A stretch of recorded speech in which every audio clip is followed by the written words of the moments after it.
هەیە. محەممەد حەکیم لە دیدارێکی تایبەت کە ئەمڕۆ ئێوارە ساعت 7 لە کەناڵی پێیان پەخش دەکرێت بەس لە دۆخی هەرێمی کوردستان و دانوستانەکانی پارتی و لایەنەکان و پارتی وێچێتی دەکات و دەشڵێ پارتی وێچێتی توانایان نییە چاکسازی لە پلە باڵاکانەوە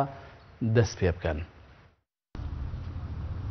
کارگێڕی ئەنجومەنی سیاسی کۆمەڵی ئیسلامی هۆشداری جارێکی تر جێبەجێکردنی ڕێکەوتنامەی استراتیژی نێوان یەکێتی و پارتی دەدات و دەژڵێت گەڕی دانوستانەکانی پارتی لەگەڵ لایەنەکان تەنها کات کوشتنە.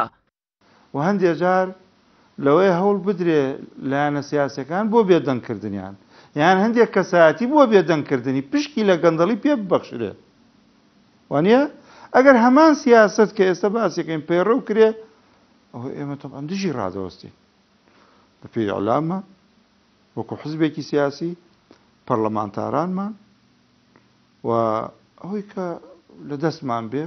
محەممەد حەکیم کارگێڕی ئەنجومەنی سیاسی کۆمەڵی ئیسلامی لا دیدارێکی تایبەت بۆ کەناڵی پەیام کە ڕۆژی شەممە ساعت 7 ئێوارە پەخش دەکرێت باز لە دۆخی هەرێمی کوردستان و کۆبوونەوەی نێوان لایەنەکان دەکات.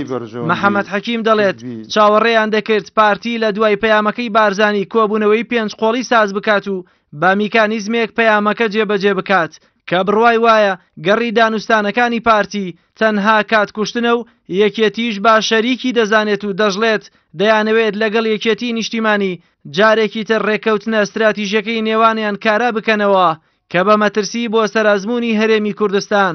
ناوی دەبات. جارە هەر لە پەیامەکەەوە حاڵی نەبوون پارتی دیموکراتی کوردستان دەستکا بە گەڕان بەسەر حزب سیاسیەکانە. هەموو خەڵکی کوردستان چاوەڕێ بوو پێنج لایەنەکە گورج کۆبوونەوە و هەر ئەو میکانزمانەی کە کاک مەسعود خستێتە ڕوو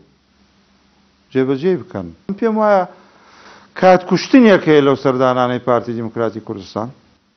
و ئێستا لەمە دووە کاتکوشتنەکە یەکێتیش لەگەڵی شەریکە بێ کە یەکێتی نیشتیمانی تێککەوتووە ئەوان ئازادن بۆ خۆیان دیسان دەیانەوەکو جاران استراتیژێتی ڕێکەوتناوی استراتیژی دوو بکەنەوە و بگەڕێنە دواوە و وەکو جاران بێ ئەوە خۆیان بۆ خۆیان ئازادن لە ینی اتفاقی استراتیژی بەو شێوەی کە پێشوو هەبووە بەڕاستی لەسەر ئەزمموی سیاسی هەرێمی کوردستان مەترسیدارە وە شتێکی باش نییە وە شتێکی خراپە و بەرامبەریش لایەنە سیاسیەکان و کات بە پێ وەرەقەی هەڵوێست و مووقفیان دەبێ. لە درێژەی دیدارەکەدا محەممەد حەکیم باز لەوە دەکات لە دوای ڕێکەوتنیان یەکێتی و پارتی دەستکاری موچەی فەرمانبەران دەکەن بۆ ئەوەی بە خەڵک بڵێن دۆخی هەرێم تەنها بەوان باش دەبێت و ئەوەش دەڵێت ناڕەزاییەک لە ناو ئەو دوو حیزبەتا هەیە دژی ڕێکەوتنی دووقۆڵی. بەڵام دەبێت بشزانن ئەمڕۆ جاران ئەگەر لە دەرەوەی هەردوو حزب دەنگی ناڕازی هەبێ ئەمڕۆ لە ناو هەردوو حزب خۆی ئەو دۆخەی جارانی قبول نییە. محرومەکانی ناو پارتی دیموکراتی کوردستان بەدەنگ دێن لەو ناعەدالەتیە و لەو قەیرانەی کە هەیە حەزەکەن ئەو دوولایەنە ئەو دەستکاری موچەیە بکەوێتە دوای اتفاقی استراتیژیەکەیان زۆر باش بۆی ئەو قەناعەتە لای خەڵک دروست کرێتەوە کە هەر یەکێتی و پارتیە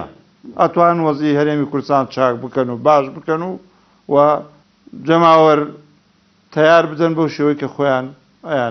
لە بەشێکی تری دیدارەکەدا محەممەد حەکیم وتەکانی عابادی ڕەت دەکاتەوە و دەڵێت کۆمەڵی ئیسلامی نەک شەریکی گەندەڵی و بە چاڵانبردنی داهاتی هەرێم نییە تەنانەت بە 1 لیتر نەوتیش سوودمەند نەبووە و ئامادەش نییە گفتوگۆ لەسەرەوە بکات کە پشکیان لە سامانی گشتیدا هەبێت. ناشی شارێتەوە بڕوای بەوە نییە یەکێتی و پارتی بتوانن چاکسازی لە بەرپرسە باڵاکانەوە بکەن و دەستیان بۆ بەرن. خۆدەیان کەس بەشەوە کوژرێ لە کوردستانە وانە لەم لاولە لە خەڵکە کوژرێ دوو کەسی لەسەر دزی بکوژێ دوو کەسی گەورە بزانە و بچکانە خۆ ئەوانەی دوو موچەنی هەموو ڕاکەن موچەیەکیان ڕەشەکەنەوە